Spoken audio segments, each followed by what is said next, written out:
Hello everyone, hello dear students, welcome to ATP star Kota. तो बच्चों, mini short series में आगे बढ़ते हैं। लास्ट पर्टिकुलर वीडियो में आपने बहुत प्यार दिया था, जिसमें हमने पूरे सारे ऑर्गेनिक केमिस्ट्री के कॉमन नेम्स को लिया था और उसका पीडीएफ हमने टेलीग्राम चैनल पे डाल दिया था।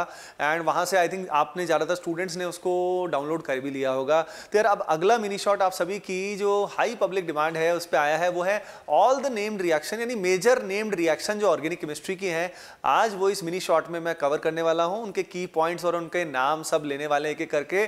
तो भाई फुल जोश में लाइक कर देना पहले से इस सेशन को, है ना। बहुत बहुत मजा आने वाला है। Hoping that you all are excited. आप सभी जानते हो मिनी शॉर्ट का मतलब ये है कि भाई किसी भी मॉक टेस्ट देने से पहले या एग्जाम देने से पहले की पॉइंट रिवाइज करना है, तो मिनी शॉर्ट आप सभी के लिए बेस्ट तरीका होता है बच्चों। तो देखिए, ऑर्गेनिक केमिस्ट्री में नेम्ड रिएक्शन अगर हम बात करें तो ऐसा कोई डिफाइंड नहीं होता है कि नेम्ड कौन कौन सी है ना, क्योंकि अलग अलग जगह अलग अलग तरह की नेम्ड दी होती है। पर जो इंपॉर्टेंट रिएक्शंस हैं वो सारी की सारी मैं एक साथ लेने वाला हूं, है ना। तो शुरुआत करते हैं। अच्छा, वीडियो के साथ साथ आप सभी भी कोशिश करें कि आंखें बंद करके हर रिएक्शन को मेमोराइज करने की कोशिश करें, या लिख लिख के भी देख सकते हो, क्योंकि सिर्फ सुनने से काम नहीं चलता। अगर इस वीडियो को देखते रहोगे तो कैसे काम चलेगा। तो शुरू करें बच्चों। तो शुरुआत में हम लोग फॉर एग्जाम्पल एल्केन्स से रिलेटेड कुछ रिएक्शन लेंगे और फिर धीरे धीरे आगे बढ़ते जाएंगे। तो शुरुआत करते हैं with the first reaction. The first reaction is बच्चों वुड्स रिएक्शन। देखिएगा, इस वुड्स रिएक्शन के अंदर होता क्या है। इसके अंदर दो एल्काइल हैलाइड आपस में रिएक्शन करते हैं, और एल्काइल हैलाइड आपस में जब रिएक्शन करते हैं तो हेलोजन निकल जाते हैं और दोनों एल्काइल ग्रुप्स आपस में कनेक्ट हो जाते हैं, यानी it is a type of dimerisation reaction. तो अगर इसमें हमने क्लोरोइथेन लिया फॉर एग्जांपल, तो क्लोरोइथेन के 2 यूनिट जब रिएक्शन करेंगे तो यहाँ पे 2 कार्बन की बजाय टोटल कार्बन कितने हो जाएंगे, 4 हो जाएंगे बच्चों, यानी ब्यूटेन हमारे सामने बन जाएगा। तो यहाँ पे हेलोजेंस निकलते हैं और हेलोजेंस निकल के एल्काइल ग्रुप्स R और R ग्रुप आपस में कनेक्ट हो जाते हैं बच्चों। इस पूरे प्रोसेस में CH4 नहीं बन सकता है। उसके अलावा अगर इवन नंबर एल्केन हमें बनाना है, यानी इवन कार्बन वाला एल्केन बनाना है, तो अच्छी यील्ड में बन सकता है, लेकिन ऑड नंबर वाला एल्केन इसमें अच्छी यील्ड में नहीं बनता है बच्चों। नेक्स्ट रिएक्शन है वुड्स-फिटिग रिएक्शन। वुड्स-फिटिग के अंदर क्या होता है, एक तो एल्काइल हैलाइड होता है, दूसरा एराइल हैलाइड होता है। तो when one is alkyl halide other is aryl, तो ऐसे केस में इसको वुड्स-फिटिग बोलते हैं। और अगर दोनों के दोनों एराइल हैलाइड होंगे तो ऐसे केस में उसको फिटिग रिएक्शन बोला जाता है बच्चों। चलते अगली रिएक्शन पे। इसका नाम है कोलबेज इलेक्ट्रोलाइसिस। देखिए, कोलबेज इलेक्ट्रोलाइसिस एक बड़ी ही इंटरेस्टिंग रिएक्शन है जो वुड्स के बिल्कुल सिमिलर है। यहां पे सोडियम या पोटेशियम सॉल्ट लिया जाता है कार्बोक्सिलिक एसिड का, जैसे कि RCOONA, जैसे कि फॉर एग्जांपल हमने ले लिया यहाँ पे सोडियम एसीटेट आयन। तो यहाँ पे जो कार्बोक्सिलेट आयन है ना, ये CO2 यहाँ से निकल जाता है बच्चों। CO2 निकल के फ्री रेडिकल बन जाता है। जैसे मान लीजिए हमने एसीटेट का आयन लिया तो CO2 निकल के CH3 रेडिकल बनेगा और ये आपस में डाइमराइज करेंगे। तो कोल्बे इलेक्ट्रोलाइसिस अगेन एक डाइमराइजेशन रिएक्शन होता है।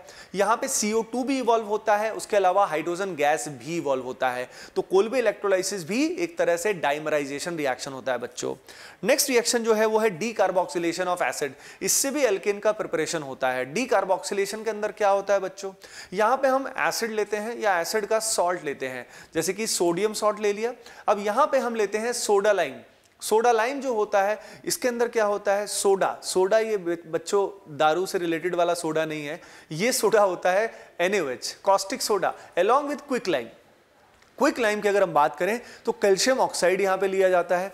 बेसिक मीडियम में जब ये रिएक्शन करते हैं तो यहां पे CO2 निकल जाता है और ओवरऑल हमारे पास एल्केन फॉर्म हो जाता है। तो it is a type of decarboxylation reaction, है ना। अब ये CO2 जो है ये NaOH के साथ कंबाइन करता है, जिससे Na2CO3 as a by product निकलता है। यहाँ पे रेशो जो रहता है सोडा लाइम के अंदर वो 3:1 रहता है।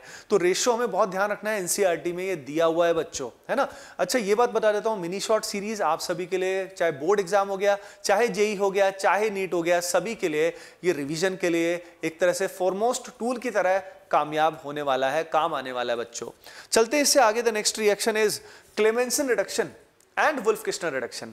पहले क्लेमेंसन के बारे में बात करते हैं। क्लेमेंसन रिडक्शन और वुल्फ-किश्नर दोनों के अंदर ही क्या होता है, पहले क्लेमेंसन की बात कर लेते हैं।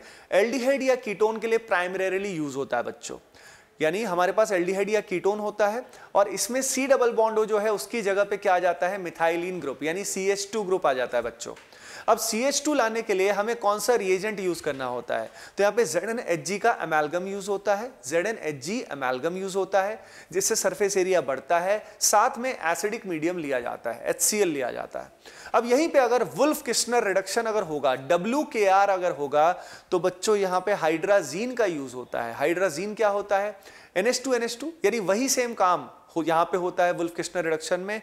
यहाँ पे भी एल्डिहाइड कीटोन जो होता है उसका कार्बोनिल ग्रुप जो होता है उसको CH2 में कन्वर्ट करता है बच्चों। ये डायरेक्ट ट्रिक है इसका, C double bond converts to CH2। आप साथ साथ बोलते रहिए, लिखते रहिए, तभी एंगेजमेंट होगा, नहीं तो क्या होगा, ऐसे देखते रहोगे बेवड़ों की तरह। ऐसी गलती नहीं करनी है, ठीक है ना? सिर्फ टाइम पास नहीं करना है, सही में इन्वॉल्व होना है आपको। आप सभी ATPians हो, है ना? ठीक है ना? तो नाउ द पॉइंट इज, यहाँ पे इथाइलिन ग्लाइकोल के साथ KOH यूज होता है, हाइड्राजीन के साथ KOH यूज होता है, और ethylene glycol as a solvent यहाँ पे यूज किया जाता है। तो पहले यहाँ पे हाइड्राजीन के साथ रिएक्शन करके हाइड्राजोन बनता है, और फिर वर्ल्ड का one of the best leaving group N2 gas निकल जाता है, जिससे फाइनली CH2 यहाँ बन जाता है। फर्क दोनों में देखिए, क्लेमेंसन वुल्फ किस्नर में, क्लेमेंसन में हमारा एसिडिक मीडियम है, यहाँ पे हमारा बेसिक मीडियम है बच्चों। चलते इससे आगे, अब हम बात करते हैं OMDM के बारे में। OMDM का मतलब है ऑक्सीमर्क्यूरेशन डीमर्क्यूरेशन। देखिए बच्चों, OMDM जो होता है इसमें एल्कीन पे हम रिएक्शन करते हैं, और एल्कीन पे रिएक्शन करके क्या होता है, वाटर का एडिशन होता है, यानी अल्कोहल बनता है, मार्कोनिकोव एडिशन होता है, लेकिन कार्बोकेटायन फॉर्म नहीं होता। यहाँ पे नॉन क्लासिकल कैटायन यानी साइक्लिक मर्क्यूरिनियम आयन बनता है बच्चों। और अगली बात, यहाँ पे रीअरेंजमेंट ऑफ कार्बोकेटायन पॉसिबल नहीं होता है, क्योंकि यहाँ कार्बोकेटायन बनता ही नहीं, तो रीअरेंज होगा कहाँ से? तो OMDM समझ में आया, it is addition of water, जिसमें बेवड़ों की आन बान और शान अल्कोहल बनता है बच्चों। और आप समझ रहे हो, रीअरेंजमेंट पॉसिबल नहीं होता है। नॉर्मल हाइड्रेशन अगर आप करोगे, H+ और पानी डालोगे, तो उसमें रीअरेंजमेंट पॉसिबल है, यहाँ रीअरेंजमेंट पॉसिबल नहीं है, यही इसकी खास बात होती है बच्चों। अब आपने देखा OMDM जैसी ही एक और रिएक्शन होती है जिसका नाम होता है Kucherov reaction, KUCHEROV, Kucherov reaction. Russian scientist है ना, रशिया में साइंटिस्ट भी होते हैं बच्चों, ठीक है? तो कुचेरोव की अगर हम बात करें तो यहाँ पे एल्काइन का हाइड्रेशन होता है। एल्काइन में जब Hg2+ यानी Hg2+ आयन लेते हैं, HgSO4 लेते हैं, और साथ में डाइल्यूट H2SO4 लेते हैं बच्चों, तो यहाँ पे नॉर्मली कीटोन बन जाता है। मार्कोनिकोव एडिशन होता है, जिसमें पहले इनॉल बनता है, पर वो फर्दर कीटोन फॉर्म में कन्वर्ट हो जाता है। यानी यहाँ पे डायरेक्टली मार्कोनिकोव एडिशन करिए, और जो कार्बन जहाँ पे OH आएगा उस कार्बन पे डायरेक्टली आप C डबल बॉन्ड लगा सकते हैं। ये इसका शॉर्ट ट्रिक है। ओके गाइस, कुचेरोव रिएक्शन से अगली रिएक्शन की अगर हम बात करें तो वो है HBO, हाइड्रोबोरेशन ऑक्सीडेशन। देखिए बच्चों, हाइड्रोबोरेशन ऑक्सीडेशन एल्कीन या एल्काइन दोनों का हो सकता है। अब एल्कीन या एल्काइन का जब HBO रिएक्शन करोगे तो यहाँ पे जो हमारा BH3 है, बोरोन हाइड्राइड यूज हो सकता है, या डायमराइज फॉर्म में B2H6 भी यूज हो सकता है। साथ में नॉर्मली BH3 अगर होगा तो एक सॉल्वेंट लिया जाएगा उसको स्टेबलाइज करने के लिए, दैट इज THF। फिर सेकंड स्टेप में ऑक्सीडेशन होता है। तो पहले हाइड्रोबोरेशन, ऑक्सीडेशन करने के लिए नॉर्मली H2O2 OH- लिया जाता है। अब क्या होगा, पानी का एडिशन तो होगा, वाटर का एडिशन होगा, और अगेन बेवड़ों की आन बान और शान अल्कोहल बन जाएगा। लेकिन याद रखिए, anti Markovnikov addition will take place. तो यहाँ पे क्या होगा, एंटी मार्कोनिकोव एडिशन। साथ साथ बोल रहे हो ना सभी, लिख रहे हो ना सभी, तभी बेनिफिट होगा। अब रीअरेंजमेंट यहां नहीं हो पाएगा, रीअरेंजमेंट इज नॉट पॉसिबल।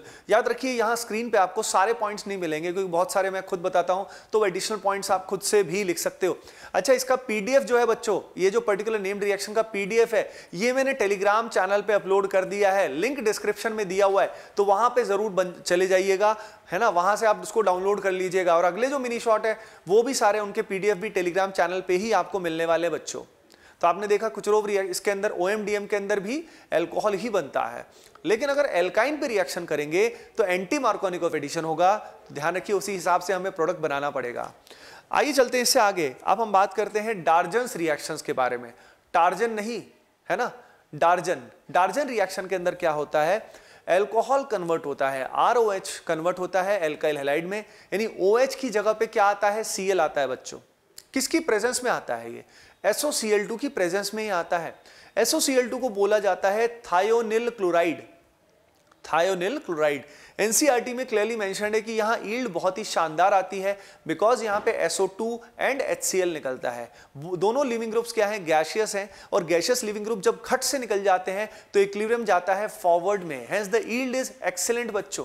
उसके अलावा यहाँ पे जो मैकेनिज्म होता है वो SNI होता है, राइट, सब्स्टिट्यूशन न्यूक्लियोफिलिक इंटरनल, और यहाँ रिटेंशन ऑफ कॉन्फ़िगरेशन होता है। बाकी ये उतना इंपॉर्टेंट नहीं है, बट ठीक है, थोड़ा बहुत तो यार नॉलेज का शो ऑफ हो ही जाता है ना। अब उसके बाद हम डार्जेंस के बाद नेक्स्ट फिंकलस्टीन की बात करते हैं। बच्चों, फिंकलस्टीन रिएक्शन एल्काइल हैलाइड में है, पिछली भी एल्काइल हैलाइड में थी। फिंकलस्टीन रिएक्शन में हैलाइड एक्सचेंज होता है, यानी one of the halogen is replaced by iodine. तो NaI एसीटोन हम इसके अंदर लेते हैं, सोडियम आयोडाइड या पोटेशियम आयोडाइड लिया जाता है। एसीटोन यहाँ पे पोलर अप्रोटिक सॉल्वेंट है जो SN2 रिएक्शन को फेवर करता है बच्चों। तो यहाँ पे हेलोजन हटके कौन आता है? आयोडीन आता है। इस रिएक्शन की खास बात यह है कि जो एक अच्छा लिविंग ग्रुप है वो बल्कि आ जाता है, बल्कि लिविंग ग्रुप तो निकलना चाहिए। तो इसका रीजन होता है difference in the solubility. Solubility यहाँ पे जो NaCl की है, NaBr की है, it is lesser as compare to NaI। That's why they are release in the form of PPT। PPT की फॉर्म में वो रिमूव हो जाते हैं and according to Le Chatelier principle equilibrium goes in the forward direction. तो Finkelstein reaction में बच्चों ऐसा होता है। फिंकलस्टीन से जस्ट नीचे NCERT में दिया हुआ है स्वार्ट्स रिएक्शन, है ना। स्वार्ट्स रिएक्शन एक स्पेशल रिएक्शन है, ये भी एक हैलाइड एक्सचेंज रिएक्शन है। यहां पे फ्लोराइड बनाने का ये बहुत ही अमेजिंग मेथड है। फ्लोरीन आ जाता है बच्चों, इसके अंदर हमारे जो ट्रांजिशन मेटल्स के फ्लोराइड है वो लेने होते हैं, जैसे कि AgF हो गया, कोबाल्ट का फ्लोराइड हो गया, Sb का फ्लोराइड हो गया। यहां पे ट्रिक मैंने हमेशा स्टूडेंट्स को बताया है, आपको बता देता हूं। इसका ट्रिक होता है AgF हक करो सबको, AgF हक करो सबको। कोई भी बॉयफ्रेंड अपनी गर्लफ्रेंड के लिए ऐसा कभी नहीं बोलना चाहेगा, लेकिन शॉर्ट ट्रिक है बच्चों, याद रखने के लिए अच्छा रहेगा। AgF मतलब AgF समझ ही रहे हो, है ना। हक करो में Hg का आ गया, है ना, Hg का फ्लोराइड आ गया, सबको में आ गया सब यानी Sb, और को में आ गया हमारा कोबाल्ट, है ना। तो ये इसका शॉर्ट ट्रिक है बच्चों। स्वार्ट्स रिएक्शन से अगला अगर हम बात करें तो हमारे सामने है विलियमसन ईथर सिंथेसिस। देखिए बच्चों, विलियमसन ईथर सिंथेसिस की अगर हम बात करें तो यहाँ पे हमारे सामने एल्कोक्साइड आयन है। देखो ये सारे मैकेनिज्म SN2 है ना। अगला मिनी शॉट मैं प्लान कर रहा हूं कि जिसमें मैं मेजर मैकेनिज्म्स या मेजर रिएजेंट्स आपके लिए लेकर आया हूं, पर आप कमेंट सेक्शन में बता देना कि आपको कौन सा चाहिए, उसके हिसाब से मैं लेकर आऊंगा, ठीक है। क्योंकि जो आप सोचोगे, जो आप चाहोगे वही करेंगे हम लोग, है ना। जो भी हम आज तक बने हैं वो आपसे बने हैं, आगे भी आपके प्यार से ही हम आगे बढ़ेंगे बच्चों, ठीक है ना। सब मिलके करेंगे अपन लोग। तो नेक्स्ट मैंने बोला विलियमसन ईथर सिंथेसिस। यहां पे ईथर बनता है जिसमें एल्कोक्साइड आयन एल्काइल हैलाइड से रिएक्शन करता है। Alkoxide ion as a nucleophile alkyl halide पे रिएक्ट करता है और रिएक्शन करके ईथर बन जाता है। याद रखिए, हर एक ईथर जो है वो इस रिएक्शन से नहीं बन पाएगा, क्योंकि SN2 मैकेनिज्म हर जगह नहीं पॉसिबल है। जैसे कि एराइल हैलाइड में SN2 पॉसिबल नहीं है, विनाइल हैलाइड में SN2 पॉसिबल नहीं है। तो Williamson ether synthesis is like very important, बहुत ही इंपॉर्टेंट है, डायरेक्टली क्वेश्चन इससे आता है। नेक्स्ट रिएक्शन की अगर हम बात करें तो वो है बच्चों रोजनमंड रिडक्शन। रोजनमंड रिडक्शन जो होता है, इसके अंदर हमारे सामने एसिड क्लोराइड लिया जाता है और उसके साथ लिया जाता है पॉइजन्ड पैलेडियम, यानी पैलेडियम की रिएक्टिविटी कम की जाती है। H2PD साथ में बेरियम सल्फेट लिया जाता है।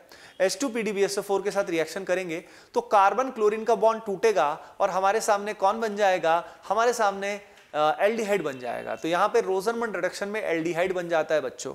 नेक्स्ट रिएक्शन बात कर रहे हैं, ये है Gattermann formylation, Gattermann aldehyde synthesis. इसमें रिएक्शन के अंदर क्या होता है, हमारे पास फॉर एग्जांपल बेंजीन है और बेंजीन में हम रिएक्शन करना चाहते हैं, किसका रिएक्शन करना चाहते हैं? HCN का रिएक्शन करना चाहते हैं। HCN के साथ हम लेते हैं HCl और ZnCl2। तो HCN जो है वो एसिड के साथ कंबाइन करता है पहले तो, और एज एन इलेक्ट्रोफाइल फिर रिएक्शन करता है। रिएक्शन करके फिर साइनाइड का ट्रिपल बॉन्ड टूट के डबल बॉन्ड आता है बच्चों, एंड साइमल्टेनियसली हाइड्रोलिसिस होता है जिससे C डबल बॉन्ड OH आता है। यानी it is a process of formylation.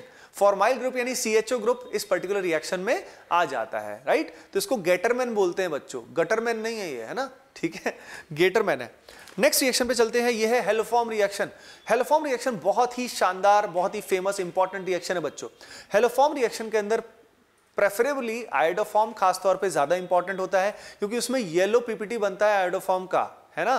Chloroform जो है वो ट्रांसपेरेंट होता है, CHCl3। डाउन द ग्रुप जाते हैं तो ऐसे केस में जो इंटेंसिटी है कलर का इंक्रीज हो जाता है, बिकॉज इंटेंसिटी इंक्रीज होने के कारण क्या है, आयन का साइज बढ़ जाता है तो उसका पोलराइजेशन भी बढ़ जाता है, तो उस बेसिस पे कलर का इंटेंसिटी बढ़ जाता है।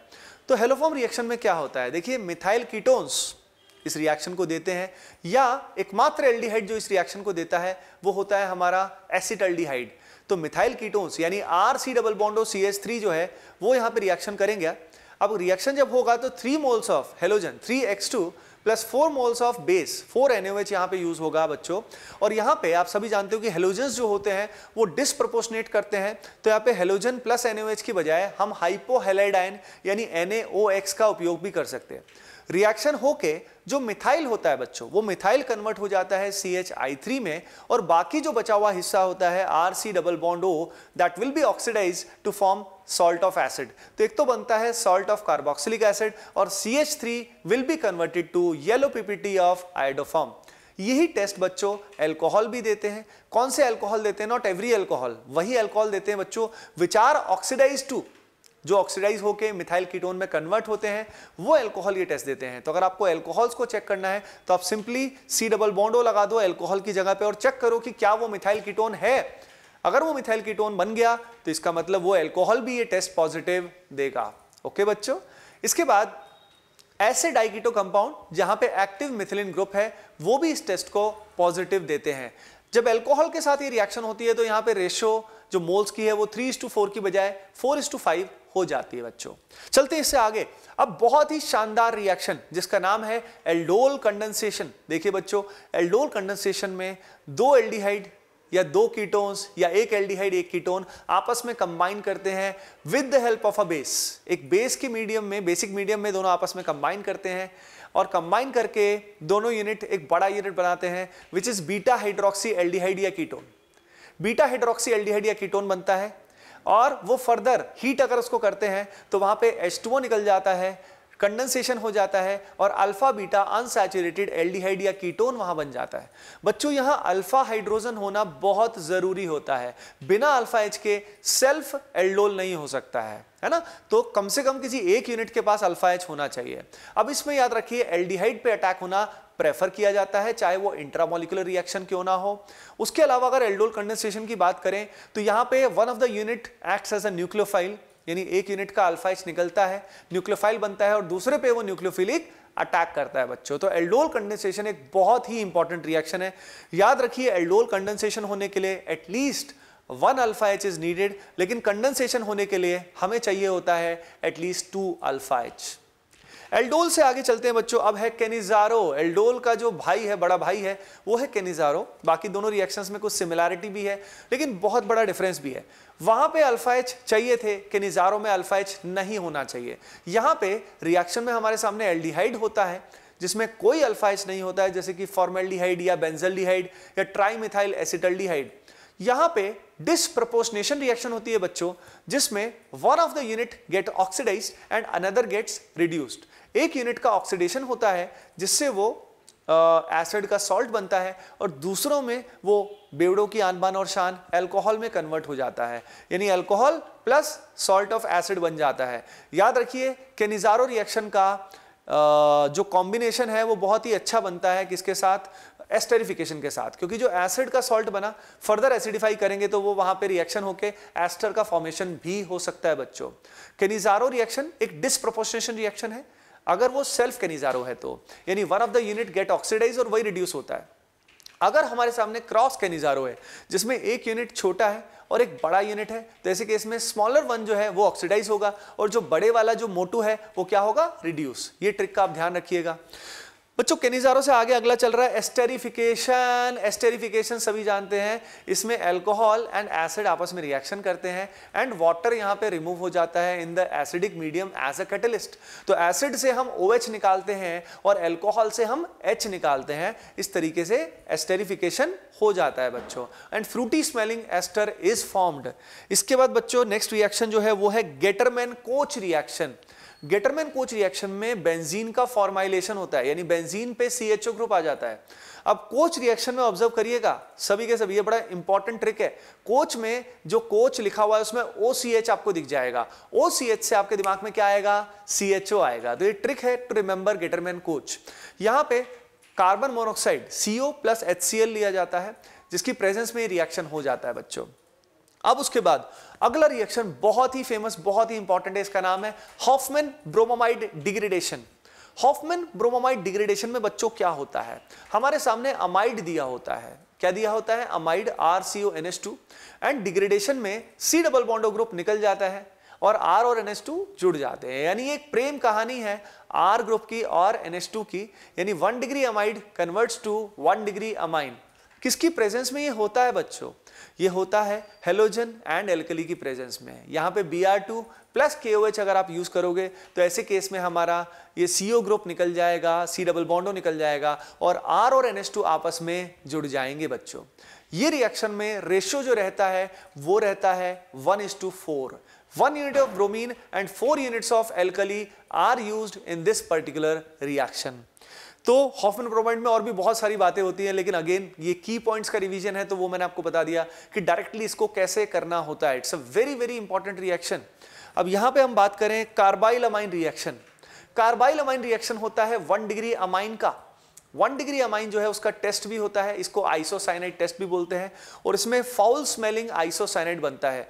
RNH2 converts to RNC in the presence of CHCl3 plus KOH। ये जो क्लोरोफॉर्म प्लस KOH है, क्लोरोफॉर्म आप सभी जानते ही हो, ये बॉलीवुड का ऑफिशियल किडनैपिंग एजेंट है। मैंने अपनी किताब में भी इससे रिलेटेड क्वेश्चन बनाया हुआ है एक पहले चैप्टर में।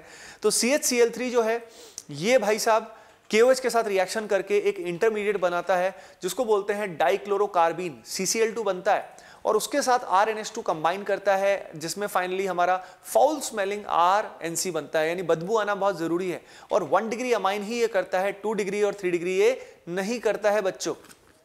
चलते हैं इससे आगे। Next reaction is HVZ reaction, Hell Volhard Zelinsky reaction. बच्चों ये अल्फा हेलोजिनेशन होता है कार्बोक्सिलिक एसिड का। कार्बोक्सिलिक एसिड की अल्फा पोजीशन पे हेलोजन इस पर्टिकुलर रिएक्शन में आ जाता है, राइट। अब यहां पे आप समझ रहे हो, सबसे पहले हमें हेलोजन लगाने के लिए क्या करना होता है, रेड फास्फोरस प्लस हेलोजन का यूज करना पड़ता है, और बाद में हमें हाइड्रोलिसिस करना पड़ता है, H2O डालना पड़ता है ताकि हेलोजन हटके OH आ जाए, यानी कार्बोक्सिलिक एसिड रीस्टोर हो जाए। HVZ रिएक्शन के बाद बच्चों अगला रिएक्शन है सैंडमेयर रिएक्शन। देखिए डाइजोनियम सॉल्ट का 2 रिएक्शन इंपॉर्टेंट है, सैंडमेयर होता है, गेटरमैन होता है, उसके अलावा एक बाल्ज स्कीमन रिएक्शन होता है। गेटरमैन रिएक्शन के अंदर हम क्या करते हैं, हम कॉपर पाउडर यूज करते हैं, साथ में हम Cl हमें मिल जाता है, हेलोजन मिल जाता है, और यहीं पे अगर हम सैंडमेयर रिएक्शन की बात करें तो यहाँ पे क्यूप्रस सॉल्ट का यूज होता है। क्यूप्रस सॉल्ट यूज करोगे तो यहाँ पे डाइजोनियम सॉल्ट में N2 निकलने के बाद हेलोजन आएगा। यही यहाँ पे हमारा सैंडमेयर रिएक्शन में होता है। याद रखने का ट्रिक ये है कि सैंडमेयर रिएक्शन में सैंड का जो टेक्सचर होता है बच्चों वो कैसा होता है, सैंड का टेक्सचर सॉल्ट जैसा होता है। तो यू विल ऑलवेज रिमेंबर कि भाई सैंडमेयर है मतलब सॉल्ट जैसा है, सैंड जैसा मतलब सॉल्ट जैसा। तो इससे आपको सैंडमेयर गेटरमैन में डिफरेंस पता लगेगा कि एक में कॉपर पाउडर यूज करते हैं, एक में कॉपर क्यूप्रस सॉल्ट का उपयोग होता है बच्चों। चलते हैं इससे आगे। Now the next very important reaction, इसका नाम है रेमर-टीमर रिएक्शन बच्चों, RTR। ये जो पर्टिकुलर रिएक्शन है इसमें फिनॉल का रिएक्शन होता है और फिनॉल का फॉर्माइलेशन होता है। फिनॉल की ऑर्थो पोजीशन पे CHO आता है जो मेजर बनता है, पैरा वाला प्रोडक्ट माइनर बनता है।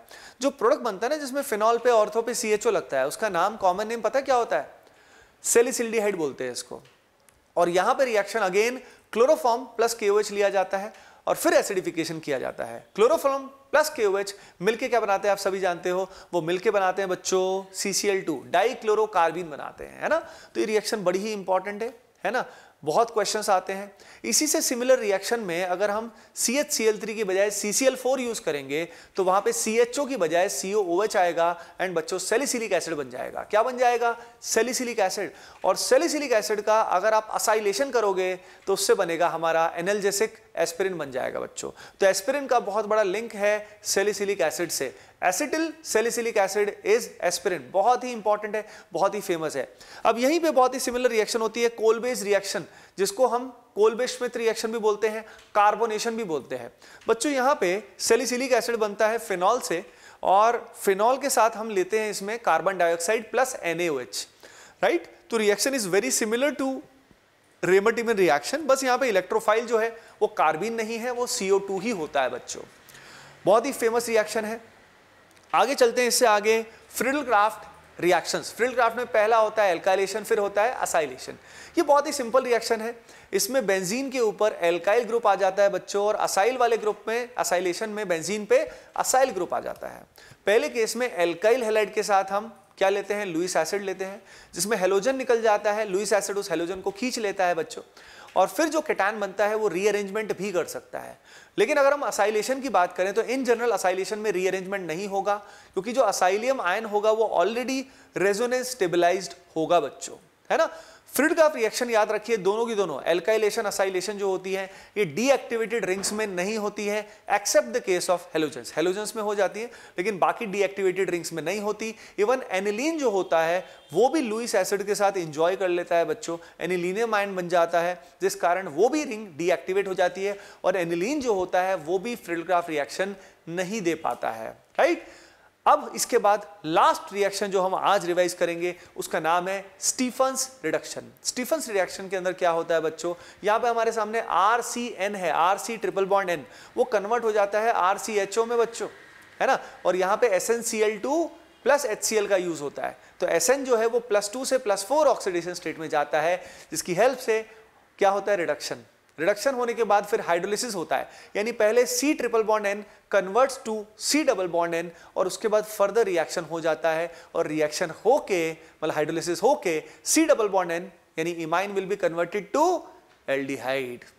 यस बच्चों, देखो रिएक्शंस तो ऑर्गेनिक केमिस्ट्री में बहुत सारी हैं, पर जो मेजर रिएक्शंस होती हैं, प्यारी प्यारी सारी रिएक्शंस, वो हमने इस मिनी शॉर्ट में कवर कर लिए बच्चों। होपिंग दैट आपको ये अच्छा लगा होगा। एंड इसका जो पीडीएफ है वो मैंने टेलीग्राम चैनल पे दे दिया है, तो डिस्क्रिप्शन में जाइए, अभी वहां से जाके उसको डाउनलोड करिए। एंड गाइज लाइक और सब्सक्राइब तो कर ही देना भाई, आपके लिए काफी एफर्ट करती है पूरी टीम, बहुत मेहनत करती है इस तरह का कंटेंट लाने के लिए। बाकी आप पढ़ते रहिए, और अगला मिनी शॉर्ट आपको किस टॉपिक से चाहिए बच्चों, कॉमेंट सेक्शन में जरूर बताइए। Bye bye, take care and love you all.